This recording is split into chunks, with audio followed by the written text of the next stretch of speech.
Alright, welcome back to We Need to Talk, everybody. The January window is still up and pumping out an abysmal amount of nonsense. Nevertheless, let's talk about that nonsense. As you can probably tell by the title of this video, today I'm going to be looking at one player each Premier League club should sell, ideally this window, but it might, a few of them might just stretch into the summer. I'm trying my best to say all of these players should be sold in January. But in my heart of hearts, there's quite a few June movers and shakers. Now, as you're probably aware, yes, James Alcott and Thogden have also done this video. Peculiar pattern emerging here, isn't there? I've put their thumbnails on screen again because, at this stage, I'm sure of ideas. I'm copying them. Cheers, lads.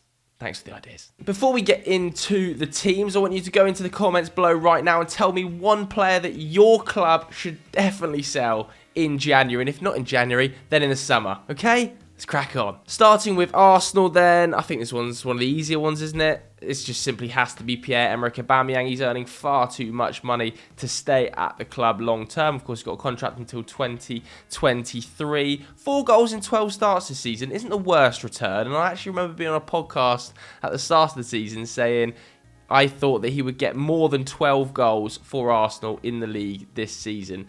That's not going to happen, because he's not going to play any games. And if he's not going to play any games, you may as well sell him. The issue, obviously, with Aubameyang is finding a buyer.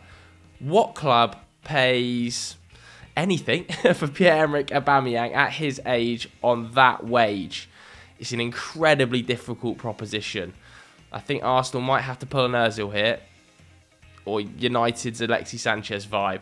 A little bit of subsiding of wages. Subsiding? Giving some money to the opposition, giving some money to the buying club, I should say, in order for them to actually take him, because otherwise it might be impossible. Aston Villa up next then. I was trying to think of someone in that squad. Nobody was jumping out at me, so I've ended up going for Trezeguet. Now, I know he's currently at AFCON with Egypt, of course, but I don't think he has a future at the club. I think they are now at a new level, a level probably just beyond where Trezeguet can play at. And obviously, I'm being a bit harsh here because he has just come back from that ACL injury he sustained in April. But do you know what actually tipped me over the edge here? I'm not going to lie, Villa fans. It was the dive against Brentford. That was disgraceful. And I know he's only played one game this season, but you've just got better options going forward now with your Baileys, your Buendias, your Coutinhos, your Watkins, your Rings. I think Trezeguet, like El Ghazi, should probably be let go. At Brentford then, not loads of options. I've gone for, who did I go for? Tariq Fosu-Henry. Of course, he arrived from Oxford, didn't he? He was really good down in League One. He was actually pretty good for Brentford in the Championship as well. I think he started 20-odd games and played 40-plus in total across the course of that promotion campaign. Just not really cut it in the Prem, has he? It's just not quite happened for him. I'm not sure whether maybe Frank doesn't feel he's at that level. Either way, I think probably sell him back down to the Championship, where I'm sure he'd have a decent impact at a middling Championship side. Brighton then, and this is going to be my first controversial shout of the day.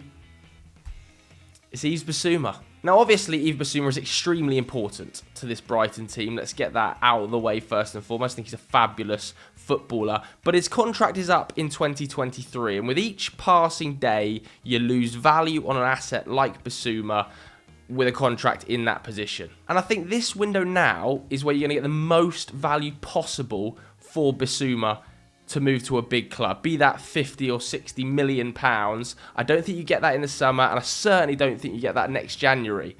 So I looked at the Brighton league position. They're very healthy, they're very comfortable, they're not going to get relegated. They're also not going to be pushing for European football, in my mind. So with safety all but assured, I think it's probably a good time to cash in on an asset like Yves Bissouma, because what's the worst that happens? You fall from 10th to 13th? But you get an extra £20 million. I think that's smart business if you're Brighton. They're not extremely cash rich, even after the sale of Ben White. So if I was the Brighton hierarchy, I would be seriously considering bids in the region of £50 million for Yves Bissouma. At Burnley, I know they sold Chris Wood, but I also think this man has got to go now. It's James Tarkowski. I would be cashing in on an asset like Tarkowski right now rather than losing him for free in the summer. And people might be saying at home, Joe, if they lose Tarkowski, they are doomed for the drop. They can't lose Wood and Tarkowski in the same window. Speak to some Burnley fans. Go out there and have a conversation with a Burnley fan and they will tell you that James Tarkowski this season has been nowhere near his usual standard. He has been consistently underperforming, and most of the Burnley fans I spoke to seem to think that his head is already gone. Like he's already thinking about a move, doesn't want to be there, underperforming, and would happily cash in on him. So I would say they should take the money for Tarkowski from wherever they can get it. Ideally not Newcastle. If they could sell him to a West Ham, fantastic. Get an underperforming asset off the books, get money in the door, reinvest it in January, and go again, because there's no point having an unhappy Tarkowski on the books when he's playing poorly. As for Chelsea, I've gone for Ross Barkley. It's a bit of a boring answer. I know I spoke about him on the loan moves last week where I linked him to Burnley, but I think any of the lower end Premier League clubs should be looking at Ross Barkley to add some creativity and some function in that midfield. I don't think they get a huge fee for him, but they only paid £15 million for him, didn't they? I mean, he hasn't started more than 13 Premier League games in a single season for Chelsea ever, so I don't think he's going to be a huge miss, put it that way. Crystal Palace was a difficult one. The squad's not extremely deep, but I think it might be the end of the road for Milivojevic. Obviously, he's the club captain. He's come back from a couple of injuries, COVID. He's had some really bad news happen in his personal life. So I don't want to hammer Milivojevic, but I do believe that Crystal Palace's midfield setup has now progressed past the point where Milivojevic can have a big impact. There's just better footballers in there, in my opinion. Kouyaté, Will Hughes, MacArthur, Gallagher. You could argue Eze can do a job in the centre of the park as well. So I think for where Patrick Vieira is trying to take this team, Milivojevic no longer fits. But again, I think he'd be a really good pickup for another Premier League side that's in and around 15th, 16th in the league. Nothing flashy, but a very solid operator. At Everton, I think I spoke about Cenk Tosun last week. Get Cenk Tosun off the books at all costs, but I don't want to speak about him again. It's boring. So I'm going to go for another man I think Everton should be getting off the books at all costs. Alex Iwobi. This transfer, woof. Now, I didn't want to be too harsh and instinctively judge Alex Iwobi because I don't watch every Everton game. I know that Everton fans aren't particularly happy with him, and I think he's only made 7 starts this season in about 7 different positions, by the way. So I looked on FBref at his last 365 days. I mean, it's not brilliant reading. The attacking output, probably not worth the 30-odd million they paid for him. So maybe cut your losses. At Leeds, again, there's not many players to be sold because half the squad is injured, and I actually don't think Leeds should be thinking about selling anyone in January. Ideally, I'd leave this one blank, but nevertheless, we have to pick someone. I've picked Tyler Roberts, maybe a little bit harsh, but I just feel like at 23, I think he's coming up to about 100 appearances, maybe over 100 appearances now for Leeds. I think he's hit his ceiling. I also think that Gelhardt, when I've watched him, might be the better prospect in those sort of attacking roles. He looks really comfortable with the ball at his feet. I think Somerville as well was an extremely exciting prospect. Overall, Tyler Roberts just doesn't score enough goals. For an attacking midfielder slash secondary forward, he's just not getting on the score sheet anywhere near enough. I mean, 9 goals in 4 years at Leeds, it's just not good enough. And he's done a job when players have been injured, but like I said, the youngsters are just overtaking him now, so I would probably move him on. At Leicester, we've got my favourite, Purple Patch Perez.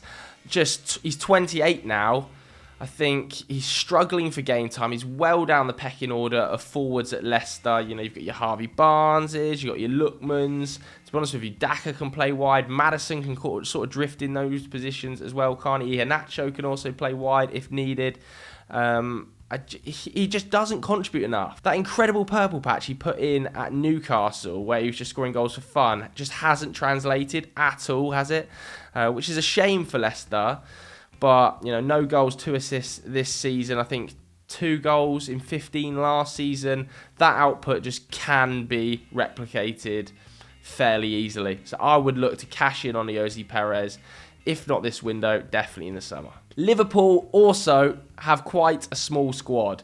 They're a really tight-knit bunch of players, aren't they? I've spoken about Joe Gomez and Nat Phillips on shows before, so I didn't want to talk about them, but I feel like one of those two is the leading candidate, really. So without speaking about them, I've gone for my third choice, Alex Oxlade-Chamberlain. Again, this feels a little bit harsh, but I think a little bit like Tyler Roberts, some of the youngsters in the squad are catching up to Alex Oxlade-Chamberlain's level, and they'll probably progress past where he is at the moment. The likes of Harvey Elliott and Tyler Morton spring to mind. Then you've got established first-team players like your Thiagos, Fabinhos, Milner, Keita, Henderson that are also ahead of him. He still offers something for Liverpool, but is probably not enough at the real elite top level. For a club that's competing in the Europa, maybe even pushing for a top four, Oxlade-Chamberlain as a squad player is a really good option. But for a team that are competing for Champions League titles and the smallest of margins of 90 plus points, I don't think Oxlade-Chamberlain is quite there. 6 Premier League starts this season as well probably tells me Klopp doesn't think it's quite there either.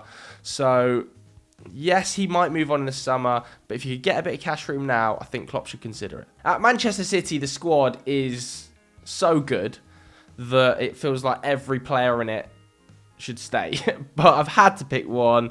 I've gone for Alexander Zinchenko. Only 5 starts this season. He's obviously way down behind Cancelo in that pecking order. Has been usurped pretty badly there. Even Nathan Ake's had time at left back. I think he's made 3 appearances in that position. Now Zinchenko's had COVID. He's had a few injury problems, but he is 25 now. And I just wonder in his head, for the sake of his career, is it time to take a step away from Manchester City? Still an extremely talented player.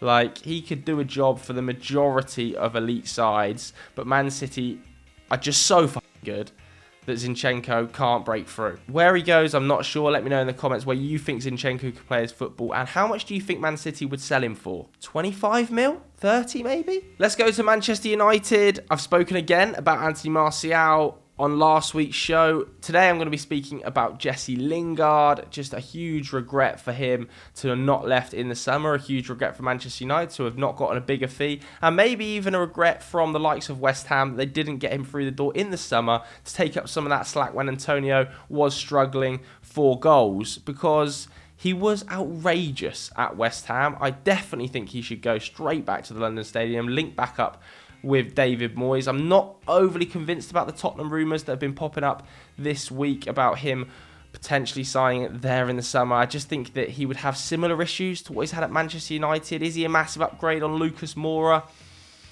I don't know. I think he would be competing with the likes of Lucas Moura, and is he enough to take Tottenham to the next level? Again, I'm unconvinced. He might well go abroad, but if I was Jesse Lingard, I'd be pushing hell on earth to get to West Ham. Newcastle, I could have picked 21 players, but I haven't. I've picked Kieran Clark, 32 years old. For where Newcastle are trying to go, I think Kieran Clark probably can't get there. He's got a contract until 2023, and he still made 12 Premier League starts this season, but it is as part of one of the worst defences I've seen in the Premier League. It's definitely one of the worst defences over the last few seasons. They go in at 2.3, 2.4 goals conceded per 90, which is just incredible. So yeah, Kieran Clark for me, probably championship level. Whether or not they sell him in January seems pretty futile. So you might as well keep him to the summer. I'm not sure there's much point selling any Newcastle player now. Just have as many assets at the club as you can.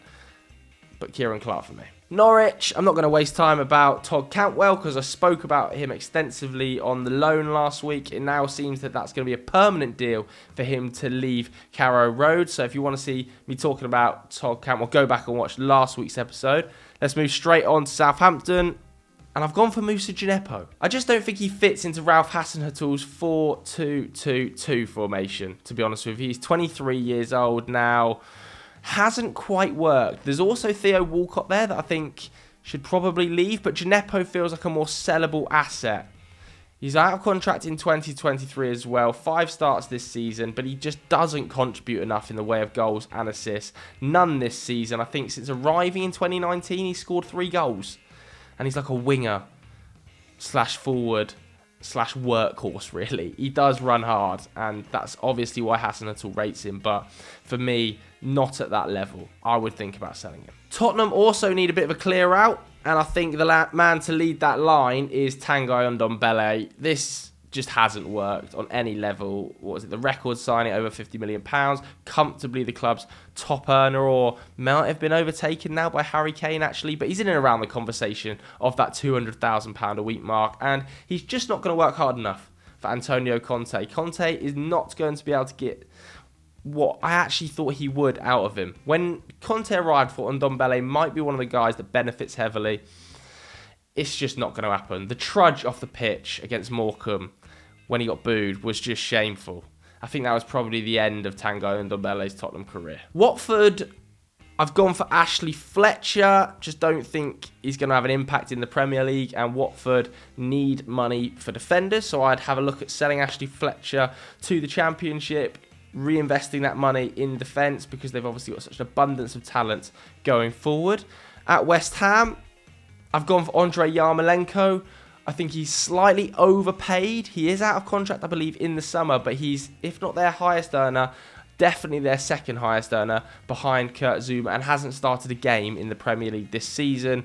Again, West Ham have progressed past what Andrei Yarmolenko at 32 can currently play. Okay in the Europa League when he's come on, and I've seen him have little moments this season, but when you've got the likes of Jared Bowen playing at the level they're currently playing at, it's a big step down to what Andrei Yarmolenko offers. So I'd look to sell him, save those wages for the last 6 months, maybe even look to reinvest his wages into Jesse Lingard. And finally, at Wolves, it's got to be Adama Traore. I think now is the perfect time to sell Adama Traore. Cut your losses. A little bit like Basuma, Wolves aren't going to go down, and I don't believe that Traore is the difference between them getting into a Europa League spot, because his output is just zero, basically.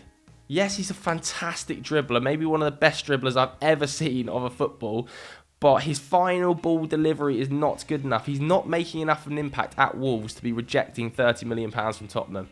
If they offered me £30 million, I'd snap their hand off and reinvest that. I think Bruno Lage is a really good coach and has probably realised Adama Traore's limitations as a footballer when it comes to the final delivery. So why not get him off the books, reinvest that in a player that Bruno Lage wants and needs, probably in that forward area, and go again. This works for almost all parties. I think Conte might be able to get something out of him in that right wing-back role. Doesn't say an awful lot for Emerson Royale, and Wolves can reinvest that cash, so just let Adama go at this stage. Alright, so that was my list of one player each Premier League club should sell in January. Maybe some of them kind of squeezing into the summer as well. Let me know what you think in the comments below of my list. Let me know who you think your club should sell in January. If you enjoyed this video, hit the like button, hit subscribe. Thanks very much for watching, everybody. See you later. Bye.